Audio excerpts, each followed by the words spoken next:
इधर देखो, यहां देखो, सब लोग सुनो। तो हरपाल नाम के एक भक्त थे भगवान के, खूब भजन करते थे, खूब साधना करते थे, नाम जप करते थे, कथा सुनते थे, लेकिन वो ब्याह नहीं कर रहे थे। क्यों? उनकी इच्छा थी कि जैसा मैं भजन करता हूं, जैसी मेरी भक्ति है, जैसा मेरा भाव ठाकुर जी के प्रति है, ऐसी कन्या मिले तो मैं ब्याह करूंगा, नहीं तो जीवन भर ऐसे ही रहूंगा। तभी उनके किसी रिश्तेदार ने आकर के बताया, बोले तेरे लायक कन्या मिल गई मुझको। तो हरपाल जी बोले, क्या क्या गुण है उस कन्या का? बोले उस कन्या ने शर्त रखी है, मैं उसी से ब्याह करूंगी जो रोज 1000 संतों को प्रसाद पवाता हो। हरपाल जी बोले, अब तो मुहूर्त भी नहीं निकलवाना, कल ही ब्याह करवा दूं मेरा।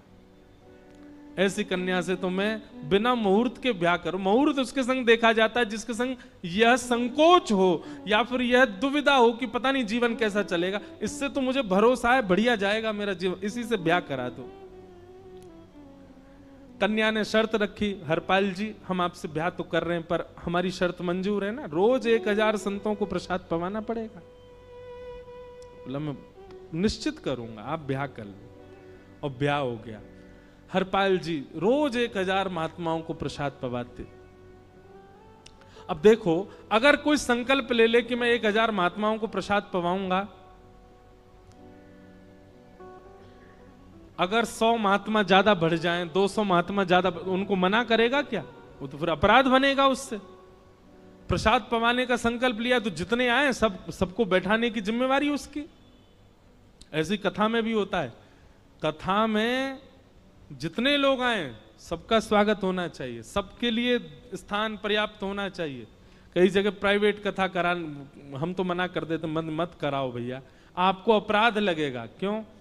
वैष्णव को पता चला कि कथा हो रही, वो सुनने आ गया, जगह नहीं मिली या फिर वो बैठ नहीं पाया, तो खाली रहे भले ही स्थान, पर फिर भी स्थान बड़ा रखो ताकि कोई भी आए तो कोई रहे ना कथा से, नहीं तो कथा कराने वाले को अपराध लगता है। वैष्णव बिना सुने चला गया। तो हरपाल जी ने नियम ले लिया, रोज 1000 महात्माओं को भोजन कराते। अब 1000 की जगह कभी कभी 1200 भी हो जाते, 1300 भी हो जाते, 1500 भी हो जाते।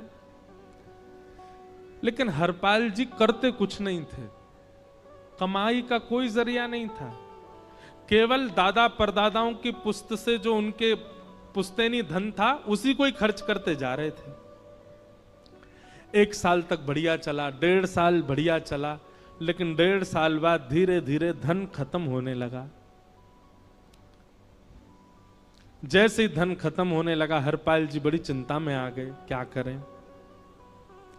पत्नी को नहीं बताते थे। क्यों? बोले इससे तो शर्त लगी, इसको क्यों बताऊं अपना दुख, इससे तो शर्त मेरी यही शर्त थी कि रोज 1000 संतों को भोजन कराना है। तो हरपाल जी ने बाहर जाते और दुकानदारों के यहां से जाकर के कर्जा लेने लगे। वो पुराने संपन्न थे तो किसी ने कर्जा देने से मना भी नहीं किया, सब देने लगे, बोले ले जा। इतना कर्जा कर लिया, 6-7 महीने तक कर्जे में भी उनके संत सेवा बंद नहीं हुई। 6-7 महीने बाद मांगने वालों ने मांगना शुरू किया, बोले हमारा दो, हमारा दो, हमारा दो। किसी का नहीं दे पाए तो पूरे नगर में ये हो गया कि भैया हरपाल जी अब पहले जैसी स्थिति में नहीं है, कर्जा इनको देना बंद करो, ये देते ही नहीं है पैसा लौटा करके। सब बिगड़ने लगा, धन नष्ट हो गया, इज्जत चली गई, लेकिन उनकी संत सेवा नहीं रुकी, रोज संत सेवा करते। एक दिन मन में विचार करने लगे, अब क्या करूं, अब तो मुझे कोई कर्जा भी नहीं देता, गहने भी सारे बिक गए, धन भी सारा खत्म हो गया। तो हरपाल जी ने मन बनाया कि मैं चोरी करूंगा, और चोरी करके ठाकुर जी, आप लोग मत करना ऐसा, चोरी करूंगा। हरपाल जी चोरी करने जाने लगे, लेकिन हरपाल जी का नियम था कि वो किसी के धन की चोरी नहीं करते थे। संपन्न लोगों के घर में जाते थे और उनकी रसोई घर की सामग्री चुरा लाते थे, चीनी, दाल, आटा, चावल, मूंग, नमक, मिर्च, ताकि भंडारा हो जाए सवेरे। इस प्रकार महाराज चोरी होने लगी। एक घर की हुई, दो घर, अब तो हल्ला होने लगा। बोले कि घरों की सामान राशन चोरी हो जाता है। वो बड़ा विचित्र चोर है, धन नहीं चुराता है, राशन चुरा के भागता है। ऐसी चोरी होने लगी महाराज। अब तो लोगों ने अपने अपने घरों में पहरेदारी शुरू कर दी कि चोरी ना हो। तो हरपाल जी को और दिक्कत होने लगी, क्या करें, कैसे करें। धीरे धीरे हरपाल जी इस स्थिति में आ गए कि अब संपन्न लोगों के यहां उन लोगों को ढूंढते जो ना कभी संत सेवा करते ना वैष्णव सेवा करते, और उन लोगों के यहां जाकर के थोड़ा बहुत धन चुरा लेते, स्वर्ण चुरा लेते। करना कुछ नहीं, अपना घर नहीं बनाते थे, बसाते थे, संत सेवा करते थे। ठाकुर जी रीझ गए हरपाल से। ठाकुर जी बोले, देखो ये सब चोरी कर करके और मेरे संतों को पवारा है। ठाकुर जी बोले, इस पर अनुग्रह करने जाना है। भगवान सिंहासन से उठ करके तैयार होने के लिए गए, और बढ़िया महाराज नकली सी मूछ लगा करके, ऊपर सिर पर पाग पहन करके, और थोड़ा पेट सा बाहर निकाल के, गले में खूब सारी जंजीर डाल के, हाथों की हर उंगली में अंगूठी पहन करके, सोने की जूतियां डाल करके, कौंधनी सोने की पहन करके, और एक बैंत समझते, वृद्ध लोग लेकर के चलते, बैंत, सोने का मड़ा हुआ बैंत लेकर के ठाकुर जी तैयार हो गए, एक सेठ जी बन गए। लक्ष्मी भैया ने पूछा, भगवान बड़ा सुंदर स्वरूप धारण किया, कहां जा रहे हो? बोले, अपने एक भक्त से मिलने जा रहे हैं। रुक्मणी जी बोली, मैं भी चलूंगी। भगवान बोले, तुम मत चलो, तुम उसको पहचान नहीं पाओगे, तुमसे अपराध बनी जाएगा। बोले, नहीं नहीं, भक्त दर्शन करने मैं तो जाऊंगी। भगवान बोले, जल्दी तैयार हो जाओ। सब लोग इधर देखो, वहां से कोई सामग्री आ रही है, कथा यहां हो रही है, इधर देखो, और फिर हम आंख बंद कर लेंगे, चाहे आप कहीं देखो। आंख खुली है तो हमको ही देखो। रुक्मणी जी एक सेठानी बन गई, ठाकुर जी सेठ जी बन गए, और दोनों ने मन में विचार किया कि हरपाल जी को दर्शन देना है। और यहां हरपाल जी की स्थिति क्या थी? अब संत सेवा के लिए कहीं से भी धन नहीं मिल रहा था। तो हरपाल जी एक मार्ग पर जाकर के बैठ गए और सोचने लगे, कोई धनवान यहां से निकलेगा तो उसको लूट लूंगा, और लूट के भाग जाऊंगा, सारा धन संत सेवा में लगा दूंगा। तभी उस मार्ग पर कोई और तो आया नहीं, ठाकुर जी सेठ बन करके आ गए। और महाराज खूब सारे गहने पहन करके, पाग बढ़िया सोने की जड़ाऊ पाग पहन करके, ऐसे वस्त्र पहन करके, और छम छम करते चलते आ रहे हैं। उन गहने ही बज रहे हैं ठाकुर जी के।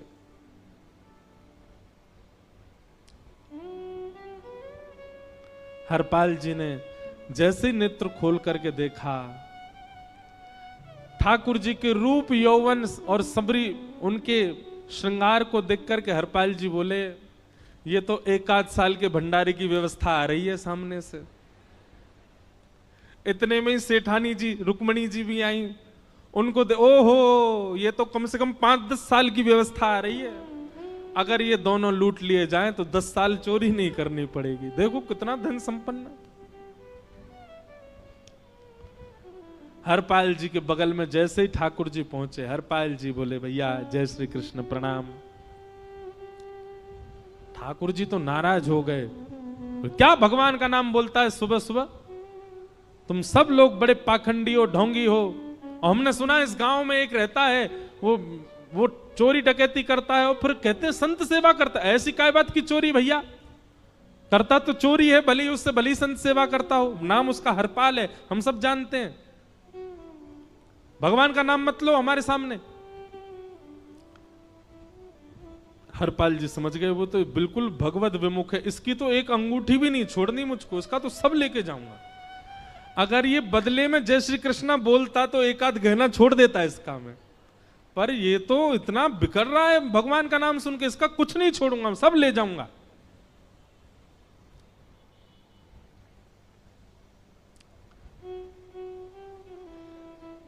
हरपाल जी बोले, हाँ भैया, एक रहता तो है डकैत इस गांव में, और उसका कोई पता नहीं है, वो कभी भी आ जाता है। लेकिन एक मार्ग जंगल में होकर के है, उसमें गांव में नहीं जाना पड़ता। जंगल से गुप्त चुप निकल करके पूरे गांव पार हो जाएंगे, आप शहर पहुंच जाओगे। उसका रास्ता मुझे ही पता है। सेठ जी बोले तो तुम हमको पार करवा दो। हरपाल जी बोले मैं पार तो करवा दूंगा, लेकिन भगवान मेरे घर कुछ मेहमान आए हैं, उनके भोजन आदि की व्यवस्था के लिए मैं तो बाजार आया था, मेरे पे धन नहीं है। आप यदि मुझको कुछ दे देंगे तो मैं घर पर व्यवस्था करके आऊंगा, तुरंत आपको लेकर के गांव पार करवा दूंगा। ठाकुर जी ने उसको कुछ सोने की मोहर दे दी, बोले लो तुम अपने घर की व्यवस्था कर आओ। हरपाल जी ने सामग्री खरीदी, घर पर पहले व्यवस्था करके आए। बोले आज की व्यवस्था हो जाए, क्योंकि आज तो 10 साल का सब चोरी करना, समय लगेगा। पत्नी से कहा भोजन प्रसादी बनाओ, संतों को पवाओ। संत पूछेंगे मैं कहां है, तो कहना कि आप लोगों की 10 साल की व्यवस्था करने गए आज। हरपाल जी लौट करके आए और सेठ जी से कहा आइए आइए चल दीजिए मेरे साथ और हमारे संगी चलना बिल्कुल। ठाकुर जी रुक्मणी जी चलने लगे।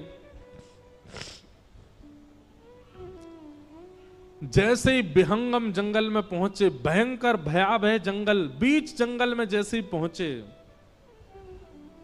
हरपाल ने पीछे मुड़ करके देखा, दोनों चले आ रहे हैं। तुरंत महाराज वो तो अपने रूप में आ गया, शेर की तरह गर्जना करने लगा, अपनी लाठी धर दी सामने और अपने सिर का स्वाफा निकाल करके सामने बिछा दिया। भगवान जो सेठ जी के रूप में आया, भगवान बोले भैया ये क्या कर रहे हो? बोले मैं ही हरपाल हूं। सारे सामग्री निकालो, डाल दो यहां पे, एक चीज भी मत छोड़ना, नहीं तो तुम जानते नहीं हो तुम्हारा क्या करूंगा। ठाकुर जी तो थर थर कांपने लगे। रुक्मणी जी बोली देखो कैसा नाटक कर रहे हैं। रावण के आगे नहीं डरे थे, कुंभकर्ण के आगे नहीं डरे, हिरण्यकश्यप के आगे नहीं डरे, और वो हरपाल के आगे ऐसे कांप रहे हैं। भगवान तो मन की सब समझ जाते हैं, कौन ही मारने, वो तुम भी कांपो क्यों? बोले भक्त है भैया, ये हमारो भक्त है। अनुब्रजाम में हम नित्यम पूये ये तन्य रेणु भी, इसने हमारे लिए सब गवा दिया, हमारे वैष्णव संतों के लिए सब लुटा दिया, इसके आगे भयभीत होने में कोई लज्जा नहीं। लक्ष्मी नारायण दोनों कांप रहे हैं और हरपाल कह रहा सब निकालो। ए सेठानी जी कान के कुंडल उतारो। कान कुंडल उतार दिए, नाक की नथनी उतार दी, सब उतार उतार के धर दिए, हाथों के सब कड़ूला आदि भी धर दिए। भगवान ने भी अपने सब उतार। बोले बैंत कहां लेके जा रहे, उसको भी धर दो। बोले अरे भैया बुढ़ापे की लाठी, हम गिर जाएंगे। बोले कुछ नहीं गिरोगे, धर दो इसको। जीवन में कभी राम ना, जय श्री कृष्ण बोलने पे चिल्ला रहे थे मुझ पे, रखो इसको यहां पे। सारा धर दिया। बोले बहुत बढ़िया हो गया, अब 10 साल की व्यवस्था हो गई। इतने में भगवान की कनिष्ठ उंगली में एक अंगूठी थी। हरपाल बोला ये कहां बचा के ले जा रहे हो, उसको दो। बोले अरे भैया ये तो बहुत बचपन की हमारी अंगूठी है और ये आज तक हमारी निकली नहीं है और ये निकल ही नहीं पाएगी, इसको बाहर हम निकाल ही नहीं सकते, इसको तो रहने दो हमारे पास। बोले तुम क्या जानो, इस अंगूठी से कम 1 हफ्ता संत भोजन होगा और तुम पे तो दया करनी नहीं है। चिल्लाए थे मुझ पे जय श्री कृष्ण बोलने पर, निकालो इसको। भगवान खूब प्रयास करें, वो नहीं निकले तो हरपाल जी ने उंगली पकड़ी, बोले इसको काट देता हूं मैं, तुम्हारे पास उंगली रहने का कोई काम नहीं है, तुम उंगली से करते ही क्या हो। और महाराज जैसे ही उंगली पकड़ करके काटने का मन किया, वो काटने ही वाले थे, इतने में ही द्वारिकाधीश भगवान शंख चक्र गदा पद्म धारण करके प्रकट हो गए सामने। रुक्मणी जी महालक्ष्मी के रूप में प्रकट हो गई और दोनों ने अपने अंक में हरपाल को भर लिया। हरपाल जी समझ नहीं पा रहे ये क्या हुआ, दूर हटे। बोले नाथ, बोले हम साक्षात द्वारिकाधीश, ये साक्षात रुक्मणी तुम्हारी भक्ति से प्रसन्न होकर तुमको दर्शन देने आए हैं। हरपाल जी घुटने के बल बैठ गए, रोने लगे, सर रख दिया चरणों में, पटकने लगे। बोले नाथ, मैंने अपने नाथ को लूटा, आज मैंने अपने स्वामी के साथ डकैती कर रहा था, मैं अपने स्वामी की उंगली काटने पर मजबूर हो गया था, इसका मतलब तो मैं पापी हूं। मेरा पाप इतना प्रचंड हो गया कि मैं आपके रूप को नहीं पहचान पाया। भगवान ने हृदय से लगा, नहीं हरिपाल,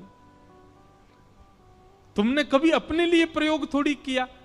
तुम्हारी पत्नी भूखे सो जाते हो, लेकिन संतों को भूखा नहीं जाने देते। ठीक है, उसके लिए भले ही तुमने वह गलत मार्ग अपनाया जो नहीं अपनाना चाहिए था, परंतु उसमें उद्देश्य कोई और तो नहीं था, मेरे जनों की सेवा ही तो थी, मेरे वैष्णवों की सेवा। और देखो हरपाल, एक मेरी बात सुनो, आज तुम्हारे मन में ग्लानि होती है कि तुमने दूसरों का धन हड़प करके और उससे संत भोजन कराया। वास्तव में इसका विधान शास्त्रों में यह बताया गया, जिसके धन से भोजन बना और संतों ने पाया, परोसा भले ही किसी ने भी हो, कार्यक्रम भले ही किसी ने भी कराया हो, पर धन जिसका लगता है पुण्य उसी को मिलता है। तुमने तो अपने गांव के, शहरों के उन लोग जो कभी संत सेवा नहीं करते थे, उनके धन चुरा चुरा करके उनको पुण्य बांटा है। तुमने कुछ गलत नहीं किया है। हां, अपने प्रयोग में यदि लेते तो पाप हो जाता, लेकिन तुमने तो एक रत्ती भी अपने प्रयोग में नहीं ली, सब संतों में लगा दी, और जितने लोगों का धन चुराया उन सबको पुण्य प्रदान कर दिया। हम तुमसे बड़े प्रसन्न हैं। हरपाल जी चरणों से लिपट गए, बोले नाथ आप बड़े कृपालु, बड़े दयालु। भगवान बोले अब हमने दर्शन दे दिया, अब हम जाएं। और सुनो, ये सारा धन हमने दिया है, 10 साल का नहीं होगा इससे। तो बोले जब तक तुम जीवित रहोगे तब तक की सेवा बनेगी, इससे संत सेवा चलती रहेगी। ये सारा धन आभूषण हम लेकर के इसीलिए आए थे, ताकि तुमको अब कभी किसी से मांगना ना पड़े, किसी से हड़पना ना पड़े। भगवान जाने लगे तो हरपाल जी चरणों में गिर गए, बोले नाथ आज मैं आपके दर्शन कर पाया, मैं संत सेवा कर पाया, इसमें सबसे बड़ा योगदान मेरी पत्नी का है। उसने नियम नहीं बनाया होता तो शायद मैं कभी ऐसा नहीं करता। आप उसको दर्शन दिए बिना जाएंगे, मैं उसको क्या बताऊंगा? मैं उससे जाके कह भी नहीं पाऊंगा कि आप मुझे मिले, और उसकी वजह से आप मुझे मिले हो, कृपा कर उसको दर्शन दे दीजिए। ठाकुर जी बोले ठीक है। तुरंत लक्ष्मी नारायण भगवान ने छोटे छोटे बालकों का रूप धारण कर लिया और हरपाल जी की गोद में बैठ गए, और हरपाल जी अपनी गोद में लेकर के ठाकुर जी को घर पर आए, और आकर के अपनी अरे सुनो देखो कौन आए हैं। जैसे बाहर आकर के देखा तो नन्हे से ठाकुर जी, नन्ही से रुक्मणी जी गोद में बालकों की भांति बैठे हैं। बोले अरे इतने सुंदर सुंदर बालक। बोले बालक नहीं है, ये साक्षात जगन्नाथ भगवान, साक्षात रुक्मणी जी, साक्षात द्वारिकाधीश हैं। तुरंत ठाकुर जी अपने रूप में प्रकट हो गए और दोनों दंपति को दर्शन दे करके भगवान वहां से प्रस्थान कर गए। बोलो भक्त वत्सल भगवान। तो एक भक्त जीवन संगी का प्राप्त होना भगवत दर्शन तक ले जा सकता है आपको। अब जिनके ब्याह हो चुके हैं उनसे तो अब हम कुछ कर नहीं सकते, पर जिनके नहीं हुए हैं संभल जाओ, सुधर जाओ, ठाकुर जी से प्रार्थना करो, और प्रार्थना करके केवल एक ही चीज मांगो, क्या हम गृहस्थी हैं नाथ, यह गृहस्थाश्रम है, हम इसमें आ चुके हैं, अब कृपा करके हमारे जीवन में जो भी आए वो आपका भक्त आए। लेकिन आपके अथक प्रार्थना करने पर भी ठाकुर जी ने यदि नहीं दिया तो भी चिंतित मत होइएगा। मीराबाई को भी नहीं मिले अनुकूल, करमेती बाई को भी नहीं मिले अनुकूल, सक्कू बाई को भी नहीं मिले अनुकूल पति,